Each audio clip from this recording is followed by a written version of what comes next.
खबर है आगरा से, जहां राणा सांगा की जयंती मनाने की तैयारियां चल रही हैं। दरअसल करणी सेना की तरफ से राणा सांगा की जयंती पर भव्य कार्यक्रम की तैयारियां चल रही हैं और आज विशाल जनसभा का आयोजन भी होना है। दावा यह किया जा रहा है कि इस कार्यक्रम में लाखों लोग शामिल होंगे। तो वहीं हाल ही में समाजवादी पार्टी के सांसद रामजीलाल सुमन राणा सांगा को लेकर विवादित टिप्पणी करते नजर आए थे और उसका लगातार करणी सेना विरोध कर रही है। करणी सेना के कार्यकर्ताओं ने सांसद रामजीलाल सुमन के घर पर तोड़फोड़ भी की थी और अब करणी सेना की तरफ से कार्यक्रम का ऐलान किया गया। ऐसे में पूरे आगरा में सुरक्षा व्यवस्था पुख्ता कर दी गई है। किसी भी तरह की अफवाहों को रोकने के लिए सोशल मीडिया पर भी निगरानी की जा रही है। कुछ तस्वीरें आप देख रहे हैं जहां पर राणा सांगा की जयंती को लेकर लगातार खास इंतजाम किए गए हैं और खास तौर से करणी सेना ने भव्य आयोजन किया है और बताया जा रहा है कि आगरा में होने वाले इस आयोजन में, इस कार्यक्रम में बड़ी संख्या में लोग पहुंचेंगे। लाखों लोगों के आने की यहां पर उम्मीद व्यक्त की जा रही है। साथ ही यहां पर करणी सेना की तरफ से लगातार जबरदस्त विरोध किया जा रहा है। जो बयान रामजीलाल सुमन ने दिया था और उसके बाद से लगातार गुस्सा फूटा। दो तस्वीरें आपके सामने, राणा सांगा की जयंती मनाने की तैयारियां चल रही हैं। दरअसल करणी सेना की तरफ से राणा सांगा की जयंती पर भव्य कार्यक्रम की तैयारियां हो रही हैं और आज विशाल जनसभा का आयोजन होना है। इस कार्यक्रम में लाखों लोग शामिल होंगे। हाल ही में समाजवादी पार्टी के सांसद रामजीलाल सुमन ने राणा सांगा को लेकर विवादित टिप्पणी की थी। करणी सेना ने इसका जबरदस्त विरोध किया था। करणी सेना के कार्यकर्ताओं ने सांसद रामजीलाल सुमन के घर पर तोड़फोड़ भी की थी। पूरे आगरा में सुरक्षा व्यवस्था को पुख्ता कर दिया गया है। किसी भी तरह की अफवाह को रोकने के लिए सोशल मीडिया पर निगरानी भी रखी जा रही है। दो तस्वीरें आपके सामने, करणी सेना का जो कार्यक्रम है उसकी भव्य तैयारियां की गई हैं। दूसरी तस्वीर आप देख रहे हैं जो समाजवादी पार्टी के सांसद हैं रामजीलाल सुमन के घर के सामने की तस्वीरें, जहां पर बाउंसर्स की तैनाती है, पुलिस प्रशासन की तैनाती यहां पर की गई है। अतिरिक्त पुलिस बल की तैनाती कर सुरक्षा व्यवस्था यहां पर चाक चौबंद की जा रही है। हर आने जाने वाले पर नजर रखी जा रही है। जो भी घर में एंट्री कर रहा है उससे पूछताछ हो रही है, चेकिंग भी हो रही है। हालांकि करणी सेना इसके पहले खुली चेतावनी भी दे चुकी है कि अगर सुरक्षा हटा लें तो घर के अंदर घुसकर हम ये तोड़फोड़ भी करेंगे, मारपीट भी करेंगे। इस प्रकार की जो चेतावनी है वो कहीं ना कहीं दी जा रही है। आगरा में आज क्या कुछ हो रहा है वो आपको बता रहे हैं। करणी सेना ने बड़ा प्रदर्शन किया। सख्त रक्त स्वाभिमान सम्मेलन का आयोजन यहाँ पर किया गया है। सम्मेलन को लेकर सुरक्षा व्यवस्था सख्त की गई है। 3 लाख लोगों के जुटने का दावा किया जा रहा है और अलग अलग इलाकों से इस कार्यक्रम में शामिल होने के लिए लोग पहुंच रहे हैं। लगातार जो भीड़ है वो इस पंडाल में बढ़ती ही जा रही है। भगवा और सफेद रंग के जो कपड़े हैं उनका इस्तेमाल कर इस पूरे टेंट को बनाया गया है, इस पंडाल को सजाया गया है। आरएएफ की 1 कंपनी तैनात है, पीएससी की 8 कंपनियां तैनात हैं, पुलिस के 1000 जवानों की तैनाती की गई है। राणा सांगा की जयंती पर आगरा में किस प्रकार से सुरक्षा व्यवस्था चाक चौबंद है। आरएएफ की 1 कंपनी तैनात यहां पर की गई है और पुलिस के 1000 जवानों की तैनाती। राणा सांगा की जयंती पर यह कार्यक्रम हो रहा है। रक्त स्वाभिमान रैली आखिर क्यों, ये आपको बता दें। करणी सेना ने बड़ा सम्मेलन यहां पर बुलाया है आगरा में। इसके पहले रामजीलाल सुमन ने विवादित टिप्पणी की थी, उसके बाद से करणी सेना एक्शन में है और करणी सेना में नाराजगी भी है और एक बड़ा आयोजन यहां पर करके एक बड़ा संदेश देने की कहीं ना कहीं कोशिश करणी सेना की तरफ से की जा रही है। क्षत्रिय करणी सेना की है रक्त स्वाभिमान रैली, जिसमें माना जा रहा है कि 3 लाख से अधिक लोग पहुंचेंगे, ये दावा किया जा रहा है। दोपहर 1 बजे से शाम 5 बजे तक ये आयोजन होगा। रामजीलाल सुमन के बयान का लगातार करणी सेना विरोध कर रही है। जब उन्होंने बयान दिया था तो उनके आगरा स्थित आवास पर पहुंचकर करणी सेना के कुछ कार्यकर्ताओं ने, कुछ लोगों ने तोड़फोड़ भी की थी, जिसके बाद से पुलिस कार्रवाई भी कर रही है।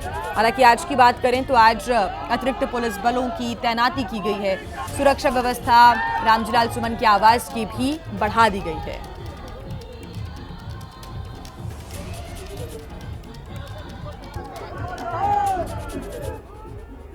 समाजवादी पार्टी के सांसद रामजीलाल सुमन जी जुड़ गए हैं। बहुत स्वागत है सर आपका एबीपी न्यूज पर।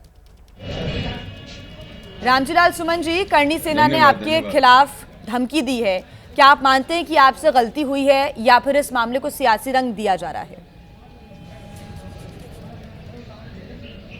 नहीं, मैं इस सिलसिले में बहुत पहले कुछ कह चुका हूं जी। राज्यसभा में हमने जो अपना वक्तव्य दिया था उस वक्तव्य का कुछ हिस्सा राज्यसभा के वृतांत से हटा दिया गया था। तो मैं समझता हूं ये मसला वही खत्म हो जाना चाहिए था। सबसे बड़ा सवाल ये है कि राजनीति में अभिव्यक्ति की स्वतंत्रता है। मेरी राय से लोग इत्तेफाक नहीं करते। दुनिया में कोई व्यक्ति या विचार ऐसा नहीं है जो अपने आप में पूर्ण हो तो व्यक्ति विरोध कर सकते हैं, लेकिन विरोध का जो दायरा है वो संविधान के तहत होना चाहिए, कानून के तहत होना चाहिए। जिस तरह से 26 मार्च को हमारे घर पर हमला हुआ, कातिलाना हमला हुआ, और जिस तरह की धमकियां मिल रही हैं, वो जनतंत्र की सेहत के लिए ठीक नहीं है। जी, जैसा कि आप जानते हैं कि यहाँ पर क्षत्रिय समाज के जो नेता हैं वो आपके खिलाफ एकजुट भी हो रहे हैं। इस विवाद को जातीय रंग क्या दिया जा रहा है सर, आपके हिसाब से क्या लगता है आपको? मैं नहीं समझता वो क्या कर रहे हैं, मैं नहीं जानता वो क्या कर रहे हैं, क्या नहीं कर रहे हैं, उनका अपना अधिकार है। लेकिन मैंने आपसे निवेदन किया कि अभिव्यक्ति स्वतंत्रता की सबको आजादी है, वो एक दायरे में होना चाहिए, सीमित दायरे में होना चाहिए। हिंसा का वातावरण किसी की सेहत के लिए ठीक नहीं है। तो कोई क्या कह रहा है वो एक अलग सवाल है, किस तरह कह रहा है वो ज्यादा महत्वपूर्ण सवाल है। और मैं समझता हूँ जो कहने की भाषा है, कहने का तरीका है, वो किसी भी कीमत पर न्याय संगत नहीं है। कल अखिलेश यादव जी ने भी कहा था कि करणी सेना भारतीय जनता पार्टी के ट्रूपर्स हैं, और मैंने आपसे पूछा भी कि क्या इस पूरे मामले को सियासी रंग दिया जा रहा है। तो क्या आपको भी लगता है कि कहीं ना कहीं सियासी श्रेय देने की यहाँ पर कोशिश की जा रही है, श्रेय मिल रहा है इन लोगों को, आपको लगता है ऐसा? नहीं, ये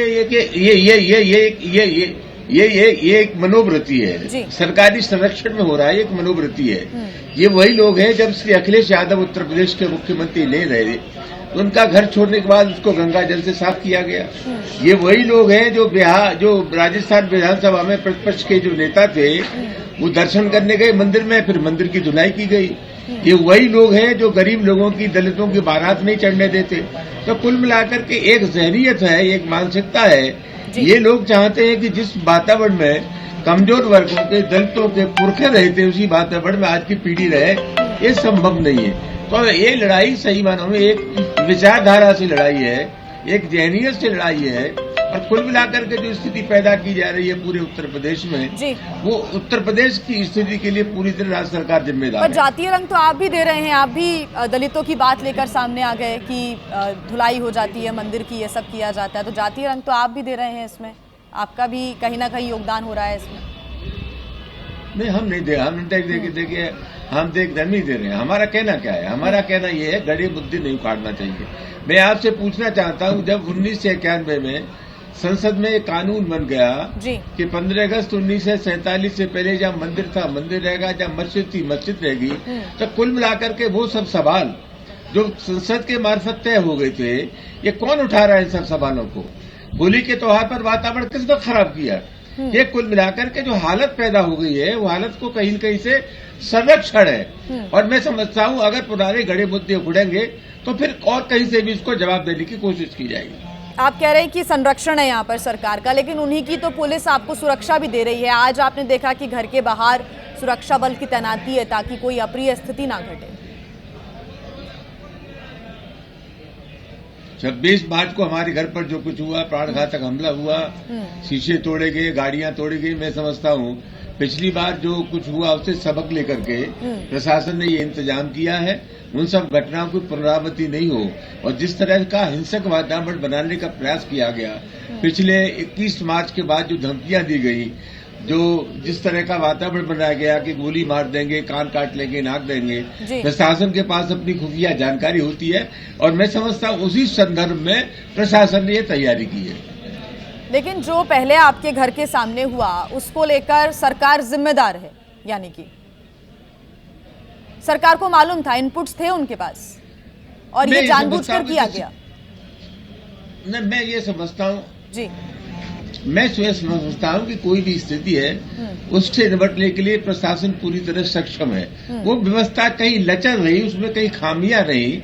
और उत्तर प्रदेश के मुख्यमंत्री स्वयं उस दिन आगरा में थे, तो मैं कहीं न कहीं, और फिर उसमें एक अपराध दर्ज किया गया, मुकदमे लिखे गए, उस मुकदमे पर आज तक कोई कार्रवाई नहीं हुई। जब समाजवादी पार्टी का या प्रतिपक्ष का कोई कार्यकर्ता बोलता है और वो आपत्तिजनक हो तो उसके खिलाफ फौरन मुकदमा दर्ज हो जाता है। यहाँ तो रोज जान से मारने की धमकियां मिल रही है। तो जो प्रभावी कार्रवाई, जो लोग दोषी हैं उनके खिलाफ कार्रवाई होने चाहिए। एक अलग सवाल मैं करना चाहूंगी कि जो समाजवादी पार्टी के मुखिया हैं अखिलेश यादव जी, उनकी तरफ से क्या आपके साथ कोई बातचीत हुई, पार्टी में रहना नहीं रहना वाली बात? क्योंकि बीजेपी के नेता ये कह रहे हैं कि अगर अखिलेश यादव राष्ट्रवादी हैं तो उन्हें तो आपको पार्टी से निकाल देना चाहिए था अब तक। ऐसी बातें बीजेपी के नेता, आपके विपक्ष के लोग कर रहे हैं, आपके विरोध में लोग कर रहे हैं। अखिलेश यादव किसी से भी कम राष्ट्रवादी नहीं है, किसी से भी कम देशभक्त नहीं है। मैं समाजवादी पार्टी के राष्ट्रीय अध्यक्ष श्री अखिलेश यादव को, समाजवादी पार्टी के हर कार्यकर्ता को धन्यवाद देता हूं। इस मसले पर वो हमारे साथ खड़े हुए हैं। एक बार नहीं, अखिलेश जी ने कई बार कहा है कि अगर इतिहास के पन्ने कुरेदे जाएंगे तो निश्चित रूप से फिर भाजपा के लोगों को तकलीफ हो जाएगी। अच्छा, आपने जो रांगा सांगा वाला बयान दिया उसको लेकर आपने कहा है कि आप इस जन्म में तो माफी नहीं मांगेंगे। आपको नहीं लगता कि आप भी इस विवाद को कहीं ना कहीं हवा दे रहे हैं, बढ़ा रहे हैं?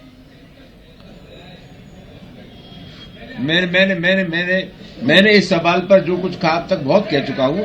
मैं उन सब चीजों की फिर पुनरावृत्ति नहीं करना चाहता। धन्यवाद। मतलब आप माफी नहीं मांगेंगे? इतना सब कुछ विरोध हो रहा है, करनी सेना सड़कों पर है, और सिर्फ आगरा की बात नहीं है, देश के अलग अलग हिस्सों में काफी विरोध हुआ।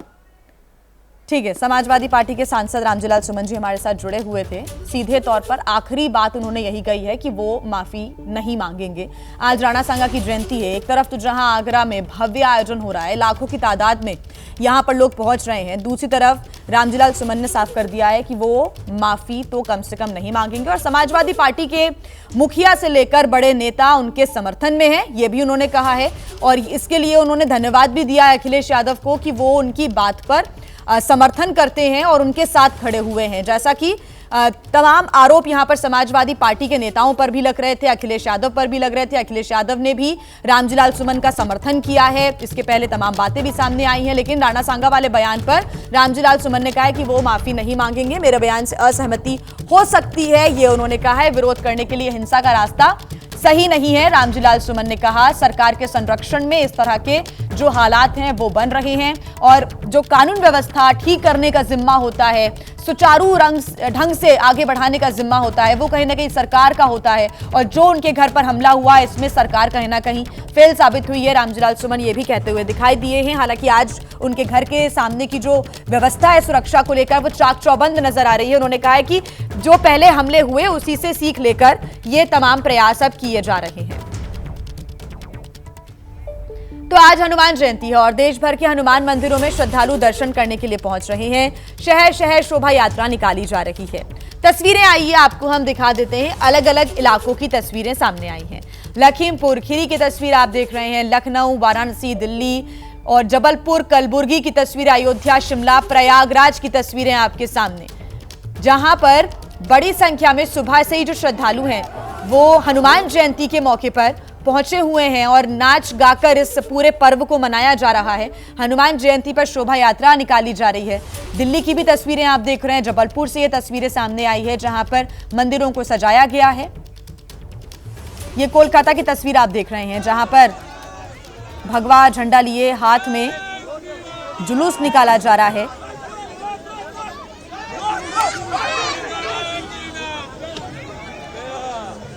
तो ये आप तस्वीरें देख रहे हैं जहां पर बुलडोजर भी नजर आ रहा है। और ये तस्वीरें कोलकाता की आपके सामने। इस जुलूस में सुकांत मजूमदार भी हैं, ये जानकारी मिल रही है।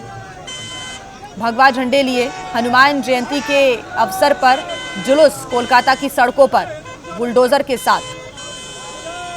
हनुमान जयंती पर ये प्रसाद वितरण का कार्यक्रम, कोलकाता से ये तस्वीरें आ रही हैं सामने। तो देखिए, हनुमान जयंती पर देश की राजधानी दिल्ली समेत कई शहरों में शोभा यात्राएं निकाली जाएंगी। देश की राजधानी दिल्ली में आज से 23 अप्रैल तक विश्व हिंदू परिषद कुल 12 शोभा यात्राएं निकालेगा और आज 5 जगहों पर शोभा यात्राएं निकाली जानी है।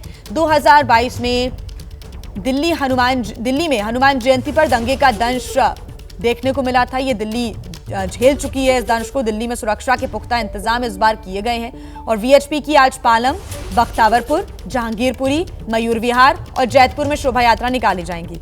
जहांगीरपुरी और बख्तियारपुर में अब से कुछ ही देर में हनुमान जयंती पर शोभा यात्रा शुरू होने वाली है और दिल्ली के सीमापुरी में सुबह 10 बजे शोभा यात्रा निकाली जाएगी। आज पूरे देश की तरह देश की राजधानी दिल्ली में भी हनुमान जयंती का त्योहार मनाया जा रहा है और जहांगीरपुरी में आज दोपहर में शोभा यात्रा निकली। तो शोभा यात्रा निकलने से पहले आपको जो हम लोग डिप्लॉयमेंट दिखाते हैं, कुछ ये स्थिति है इस वक्त जहांगीरपुरी की गलियों की, जहां पर हर जगह चप्पे चप्पे पर पुलिस फोर्स तैनात है ताकि शांति व्यवस्था भी बनी रहे और हनुमान जयंती का पर्व भी बेहतर ढंग से मनाया जा सके और शोभा यात्रा निकाली जा सके। तो आप तस्वीरों में भी आप देख सकते हैं कि किस तरह से इंस्पेक्टर लेवल के जो ऑफिसर्स हैं उनकी तैनाती की गई है और उसके अलावा भारी संख्या में पुलिस फोर्स भी है, कांस्टेबल्स भी हैं, सब इंस्पेक्टर्स भी हैं, एएसआई भी है। तो हर प्रकार से लगातार देश की राजधानी दिल्ली में आज हनुमान जयंती का त्यौहार सकुशल मने और उसके अलावा शांति से मने, उसको लेकर दिल्ली पुलिस ने चाक चौबंद व्यवस्था की है। तो देखिए, दिल्ली की सीएम रेखा गुप्ता भी आज हनुमान मंदिर पहुंची और उन्होंने हनुमान जयंती पर बजरंगबली के दर्शन किए। इस दौरान उन्होंने प्रसाद भी बांटा। दूसरी तरफ आज भारतीय क्रिकेट टीम के कोच गौतम गंभीर भी मंदिर पहुंचे और उन्होंने पूजा अर्चना की। ये दो तस्वीरें आपके सामने, दिल्ली की ये तस्वीरें, एक तरफ जहां पूजा के बाद सीएम रेखा गुप्ता ने सभी को प्रसाद बांटा और साथ ही हनुमान जयंती की सभी को शुभकामनाएं दी। दूसरी तस्वीर आप देख रहे हैं गौतम गंभीर की तस्वीरें हैं, वो भी सुबह सुबह मंदिर पहुंचे, हनुमान जी का उन्होंने आशीर्वाद लिया। भारतीय क्रिकेट टीम के कोच गौतम गंभीर पूजा अर्चना करते हुए हनुमान जयंती के मौके पर नजर आए। आज दिल्ली में 5 जगहों पर शोभा यात्रा निकाली जानी है और अलग अलग इलाकों में सुरक्षा व्यवस्था चाक चौबंद की गई है। इस बीच नेता हो या फिर गौतम गंभीर जैसे क्रिकेटर, बड़ी हस्तियां, ये सभी हनुमान जयंती के मौके पर भगवान का आशीर्वाद लेने के लिए, हनुमान जी का दर्शन करने के लिए पहुंच रहे हैं। आज राजस्थान की राजधानी जयपुर में भी पूरी आस्था और श्रद्धा के साथ हनुमान जयंती मनाई जा रही है। इस मौके पर बजरंगबली के मंदिरों में उनके जो दर्शन पूजन के लिए भक्तों की भारी भीड़ है, उसकी तस्वीरें आपके सामने। इस वक्त हम मौजूद हैं हवा महल इलाके में स्थित काले हनुमान जी के मंदिर में, जहां आप देख सकते हैं कि हनुमान जयंती के मौके पर बजरंगबली का मनोहारी श्रृंगार किया गया है, फूलों से सजावट की गई है, उन्हें नई ड्रेस पहनाई गई है, इसके साथ साथ उन्हें 56 व्यंजनों का भोग लगाया गया है। आप देख सकते हैं कि ये भोग जो है वो बजरंगबली को अर्पित किया गया है। इसके साथ साथ जो पूरा मंदिर परिसर है उसे फूलों से खूबसूरती के साथ सजाया गया है, सजावट की गई है, विशेष सजावट की गई है और बड़ी संख्या में जो श्रद्धालु हैं वो यहाँ पर बजरंगबली के दर्शन करने के लिए, पूजा अर्चना करने के लिए पहुंचे हुए हैं। लोग हाथ उठाकर बजरंगबली के जयकारे लगा रहे हैं। मंदिर परिसर में जगह जगह हनुमान चालीसा का पाठ किया जा रहा है। बजरंगबली को नारियल चढ़ाया जा रहा है, मिठाई चढ़ाई जा रही है, दूसरी सामग्रियां चढ़ाई जा रही हैं। लोग अपने और अपने परिवार की सुख समृद्धि की कामना कर रहे हैं, बजरंगबली से आशीर्वाद ले रहे हैं। और जयपुर का ये जो काले हनुमान जी का मंदिर है, इसकी कथा त्रेता युग में रामायण से जुड़ी हुई है। दरअसल जब बजरंगबली लंका गए हुए थे, वहां रावण ने जो है वो सभी 9 ग्रहों को बांध रखा था, शनिदेव भी उनमें से थे। और उसके बाद जब हनुमान जी ने शनि देव को मुक्त कराया था, तो उनका जो तेज था उसकी वजह से हनुमान जी का रंग जो है वो कुछ देर के लिए काला सा पड़ गया था। उसी के प्रतीक स्वरूप जयपुर का ये मंदिर है, जहां आप देख सकते हैं कि हनुमान जी को अनूठे स्वरूप में यहाँ पर विराजमान किया गया है।